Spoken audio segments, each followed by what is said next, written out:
Welcome, my brothers and my sisters. Today, what we're going to get into is a facet of obsessive-compulsive struggles that many of you are familiar with, and you're finding that it's a part of your wrestling when it comes to OCD. This is called Pure O OCD.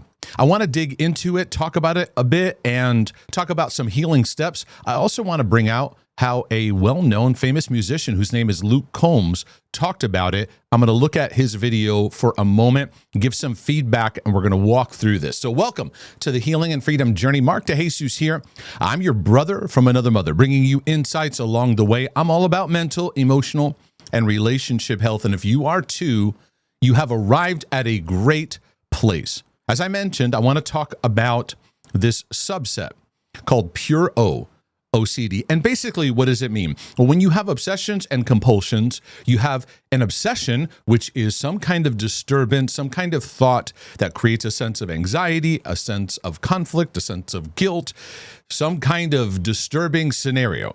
It develops within your mind and your thinking, and then you develop a compulsive reaction to it. It's a way that you try to feel better. It's a way that you try to comfort yourself or to neutralize or to get a sense of assurance or landing or safety. A whole list goes on and on. I talk about this a lot in my book, The OCD Healing Journey, which I do a lot of discussion about this battleground to help bring illumination and awareness to those that are struggling with this, and even those that find themselves in the trenches of these obsessive-compulsive tendencies.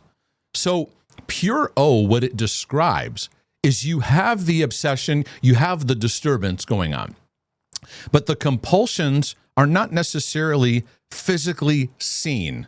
It may not be something that you go and do where your body actually goes through a compulsion that somebody else could see.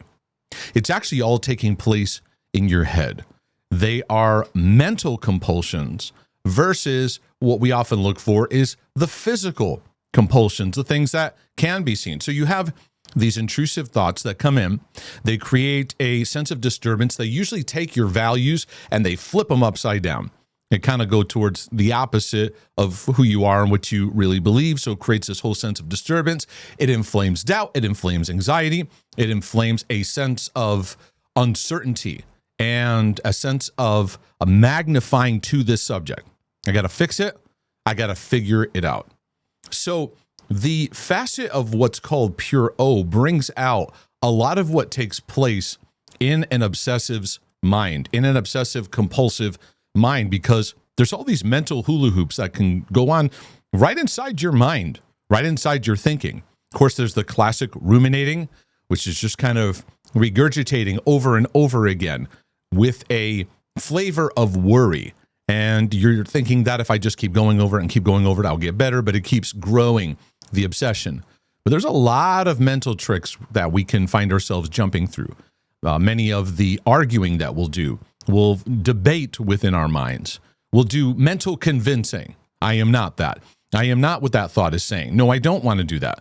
And then there's contrarians that keep kicking up and kicking up. So even if you start arguing with it, another one comes up, and now you're playing what I call emotional mental whack-a-mole, and you're just trying to chase things down. You're trying to figure it out, whatever the topic is. So you start figuring out that topic, because many of these intrusive thoughts are forbidden areas or wrong areas, immoral areas, or highly questioning areas.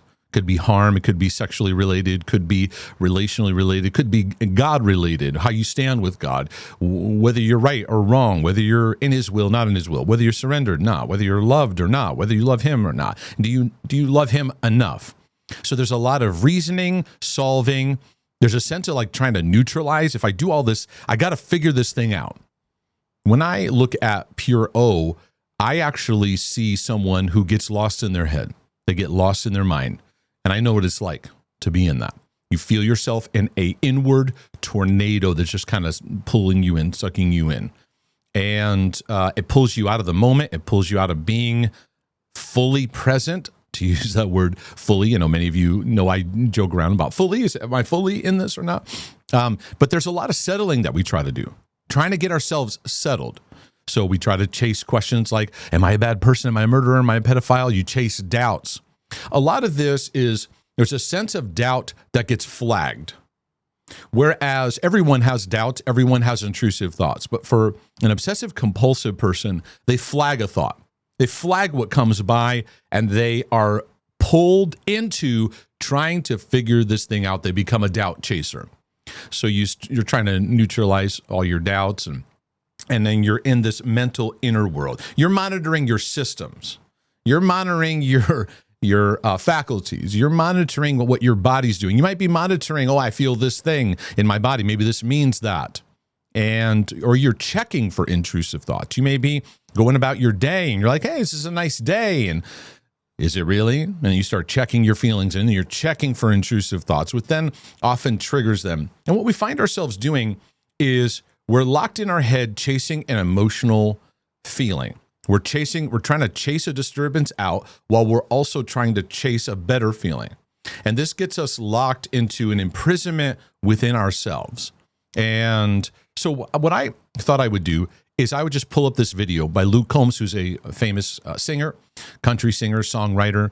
And it's a short exchange. But when I watched it, there are some really good things that are said here that I can begin to speak into. So let me pull that up. You have a very specific form of OCD. Yeah, so it's called Pure O OCD, which is like there's no outward compulsions. Oh. So you're not doing any behaviors that are observable. Yeah, the behaviors are all mental. It's just rituals. Rumination. Yep, mental rituals, yeah. I would say 99.9% of people who have it, like no one would ever even know.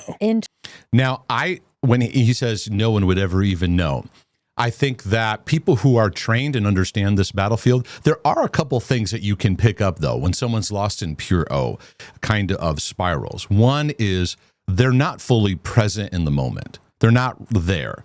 They're there in their body, but they're somewhere else. And I've worked with enough people over the years to pick up on this. So, two is you can sometimes see it in their eyes. They have a little bit of like a glazed over, it's kind of hard to imitate, but it's like they're looking at you, but they're looking through you. You can kind of tell they're just really struggling and wrestling. Once you pick up on it, like if you're married to someone who has this battleground, or you have a friend who has it, or a loved one, over time you can start to see, they're battling a little bit. They're struggling. I also had this where I would have the intrusiveness within meeting with somebody. And even worse, I've had it in the middle of preaching a sermon. Do you know how absolutely exhausting it is? You're trying to preach a message, but at the same time, you're wrestling with intrusiveness. I know people who are worship leaders and they're on stage and they're just wrestling with all kinds of thoughts, and they feel unclean, or they feel like they're not in good standing with God, and they're in a personal wrestling match while they're singing. So there's like two channels going on at the same time.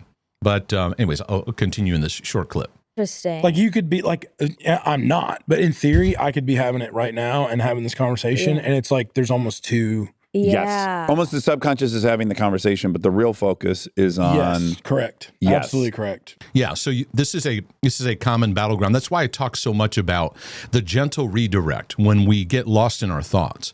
Because the gentle redirect that I talk about encourages us to gently, not with force and anger, because that force and anger makes our inner thought world more hostile. It's a gentle nurturing.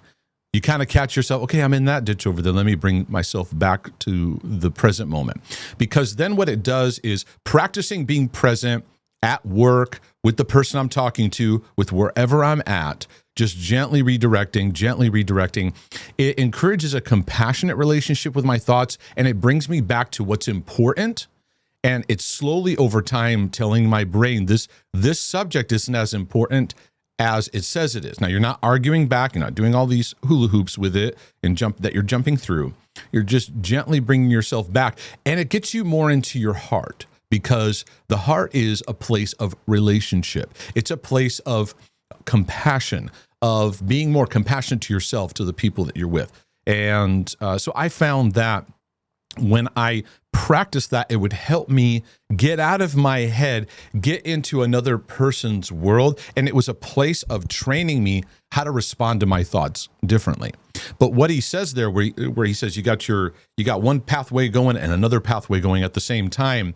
I remember many, many, many times in situations, I'd be preaching, I'd be singing, I would be in a meeting, and I've got these thoughts screaming at me. And I would do all the inward rituals and all the hula hoops I'm jumping through in my head.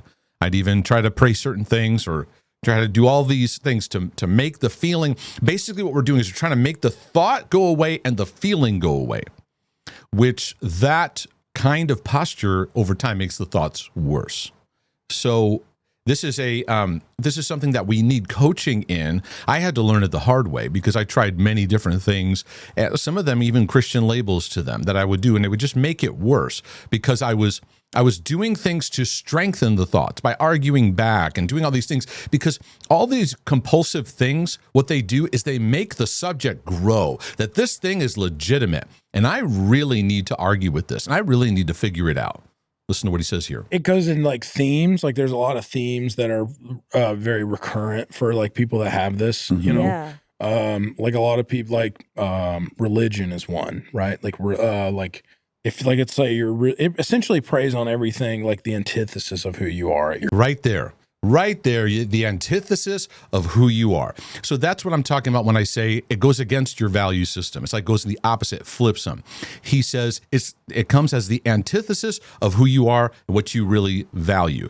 Super, super important to catch that. And he's going to get into briefly for a second just about how it gets into your faith grid. But many common areas can get into this pure O, like you have a harm thought, and then whether it's to yourself or to somebody else, and then you're just in these inward loops trying to neutralize it, trying to solve it, trying to get it out, trying to get this feeling out of your system.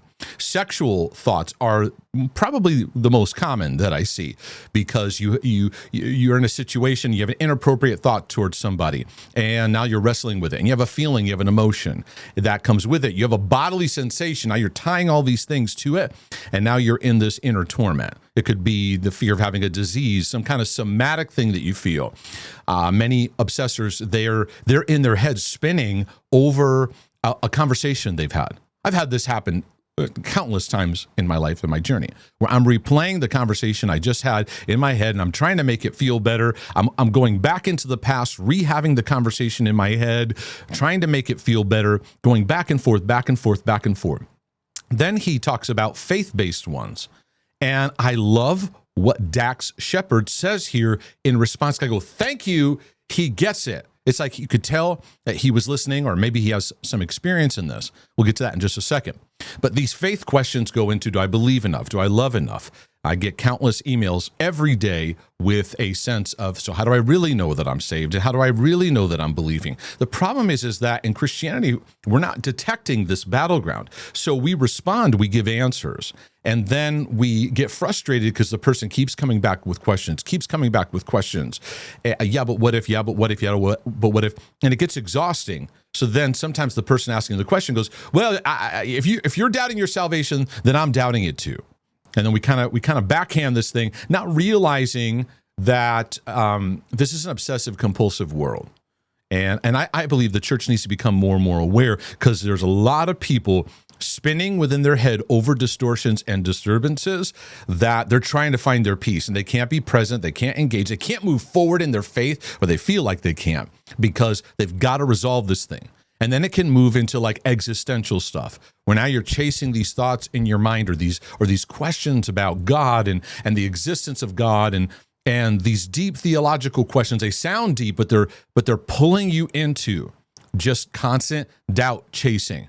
And I believe that this battleground can affect any area, even relationship OCD. You know, I've written a book on the myth of the perfect one on relationship OCD that you can check out. But spinning in your head, trying to fix your thoughts to feel a certain way about the person you're dating, engaged to, or getting married to. I really believe that everyone that I talk to, this is just my experience over the decades, but I find that everyone I talk to who has OCD of any kind has elements of what they're talking about here.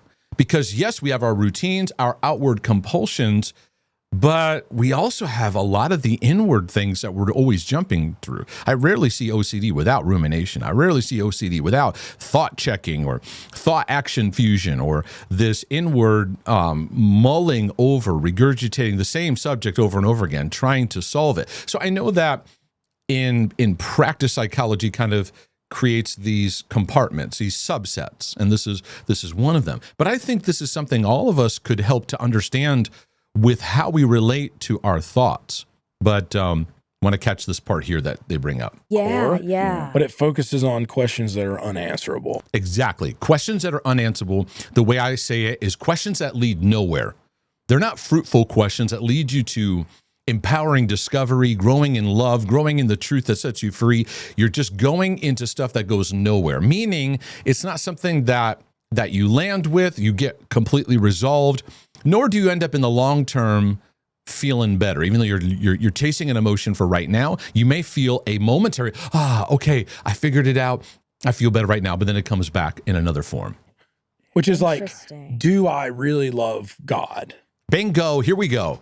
Do I really love God? You put the word really in there, and now what you're doing is you're hyper-examining the subject, but it's in a disempowering way, because now you're searching with metrics that can't really be measured. It's like, what do? Do you put a percentage? Do I really love God? Well, I love him 78%. Well, what are your metrics on that, right? It gets us down these trails of belief, of love, of repentance, of salvation. Am I saved enough? Is Jesus really Lord of my life? Have I really been forgiven? There's a lot of reallys, a lot of fullies. That's why I joke a lot about fully. I'm like, who is fully anyways? Can we call fully up? Because then he could show up and then explain to us what it's like to really be in the land of fully. So he says, do I really love God enough? Now listen to Dax and listen to his response. Right. Do I fully believe? Do I in this? really believe? Thank you, Dax. Thank you. He got it. As soon as he explained it, he responded back going, I get this. I get what you're talking about. I get the ditch that you're falling into. I want to equip Christians so they can understand this, because many Christians would respond to this with pulling out their Bible and going, well, you need to really understand salvation. You really need to. The problem is that person has jumped through these hoops so many times, they're lost in the subject. They're drowning in a sea of, yeah, but what if? A perfectionistic kind of bondage that we need people more discerning and aware. Like, this is what's going on. So I saw that. I go, thank you.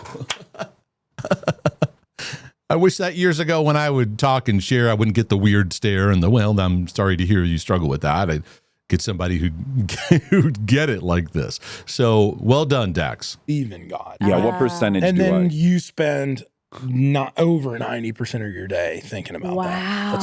And it's funny because I have told people, I came to a realization that I spent about 90% of my day, I think I use a number around that, chasing fear, and really what it was chasing my obsessive topics, trying to fix them, trying to feel better, and then doing what fear says, because fear is infused so much into the obsession. You got to fix this. So it's either something of fixing, which is like the fight of the fight or flight, or the flight, which is the avoidance. I got to get out of here. I don't want to get triggered. I don't want the subject to bother me. So I got to do some stuff in my head to make everything okay. And many times that can get fleshed out into physical things that we actually do as well. And that could happen for months on end. Right. It could happen for months on end and just keep going and keep going and keep going, keep going. I want to direct those of you that go, yeah, I have this battleground too. I want to invite you into a journey, because one of the traps of OCD is that we want to just fix it. We want to feel better. We want to feel better now. We want to make our thoughts go away that are intrusive, A, and B, we want to just feel better. And if you find yourself honestly chasing that, you're heading down a path that's going to make these thoughts grow stronger. And if you don't have a journey mindset, you're just going to chase feeling better, and you may not do the deeper work that's needed. I want to invite you onto a journey with me to do the inner work, because you're going to need equipping for the long haul. In fact, many people will say, they'll write to me, oh, I was doing well, I was doing better, and then I kind of went on with my life. And Mark, it's all coming back now. Well, it's not necessarily about it coming back. It's honest, we go through waves of this. We go through times and seasons where they're more heightened, other times where it's not as strong. But a couple things I want to give you as reminders of feedback. Number one is that you're not weird, and you're not just some strange person. This is actually a battle many people have had. It's been around for hundreds, if not thousands of years. I would argue it's been around all the way back since biblical times. Now, but you're not weird. You're not strange. You just need to have some understanding of what you're dealing with and what you're battling, because it's not about the subject of the thoughts that are hitting you. That's the trap. The trap is for you to get sucked into it because it creates an emotional response in all this. And so it's not about making all the thoughts just go away and just feeling better all of a sudden. It's learning how to have a different way of relating and responding to your thoughts. And that's what the OCD journey is all about. It's learning how to change our response so that then we actually can begin to grow in a more fruitful journey of learning what it means to be loved, to grow in the grace of God, to grow in what patience and kindness looks like, to have a more compassionate relationship with our thought world rather than a fearful, hostile relationship with our thought world. But it takes practice. We're going to have to learn how to not be afraid of our thoughts anymore. And how do you do that? Through practice, through not feeding the thought, arguing with the thought, doing your compulsive behavior, which is why many who go through ERP, you learn that you're working on changing your response. And it's actually teaching you to starve your compulsive response, the thing you do to try to make the thought better. And instead, you're leaving it in that uncertain place. You're leaving that doubt where it is. You're not chasing it down. You're feeling the fear and the unsettledness, but you keep walking forward while that thought is still trying to bark. Over time, the volume of the thought loses its power, because every time we feed our compulsion, we feed the power, so to speak, because we're stimulating it. When you stimulate a thought, it grows. But many of us are working through getting away from thought-action fusion. And that mindset says if you have a thought, it's the same thing as if you've done it. So now a thought showing up in your mind means you did it, or means you're capable of doing it. That creates a lot of fear too. It creates all this disturbance. And then there's this relationship with doubt where we feel this doubt, we feel this doubt, we feel this doubt. And the more that it barks, the more we feel we got to neutralize it. So we're chasing it down. In the long term, it actually keeps growing what it's saying. So that's why I talk a lot about we need to learn how to be in the presence of the thought without feeding it. So when I was preaching and I would have this happen, I would just keep redirecting my thoughts back to what I was sharing, back what I was talking about, or what I was preaching to the church community that I was at. And I just kept practicing it and kept practicing it. And so that put me in the presence of the intrusiveness without feeding it, because I just kept staying on what I was talking about and practicing moments where that whole thought comes up. You see it, you notice it, but you don't do all the chasing in your head, and you gently redirect yourself to what's at hand, to moving forward in your life and in your journey versus pausing and trying to fix all these things. Just keep taking one step in front of the other, moving forward in your journey. When we do that, it will make the fear spike at first. When you change your relationship with your thoughts, you get a little kickback. It's like, yeah, it just starts barking louder. So many go, I'm doing the wrong thing. I'm going in the wrong direction. We backpedal, we start doing our compulsive behaviors in our head again. And so I want to teach you new responses, and that's what I've been doing in my book material, both the OCD Healing Journey and the Myth of the Perfect One, which goes down relationship OCD. I'm also doing a lot of feedback and question answering in the Healing and Freedom community, because in there, I taught a long-form course on the OCD healing journey. So if you benefit from video teaching, you can actually walk through my book and walk through the teaching, which expands on it and goes into deeper aspects of it to gain deeper equipping. Now, when I was going through the battle, that's what I would have wanted. So I make materials to help people, but I also make materials that would be beneficial for me back in the day when I was deep in the trenches and I didn't know anything about the O, the C, or the D. So anyways, I pray this is a blessing to your life and to your journey. If it was, click the like button and be sure to subscribe, because I'm always putting out new materials and new resources. You can also go over to markdejesus.com. Yes, that is my name. It's what I was born with, D-E, capital J-E-S-U-S. First name Mark, last name DeJesus. You could say DeJesus. You can even say DeJesus, and I won't hold it against you. But Lord willing and the creek don't rise. This is your brother from another mother saying, I'll be back with more insights for your healing and freedom journey. But in the meantime, I'm out.